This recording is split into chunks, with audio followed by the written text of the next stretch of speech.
of class 3C. Today I am going to recite a poem which is about value of time, written by the great Indian poet Seema Chowdhury. So let's begin.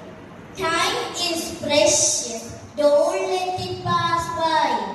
For once it's gone, there is nothing but to cry. So be strong and wholesome, give some and take some. Time is water, don't let it dry. For once it's gone, there is nothing but to cry. So be quick and keep some, use some and take some. Time is money, don't let it fly. For once it's gone, there is nothing but to cry. So be wise and grant some, give some and gain some. Time is precious, don't let it pass by. So my dear friends, we should not be lazy. We should do everything on time. We should utilize our time. Thank you.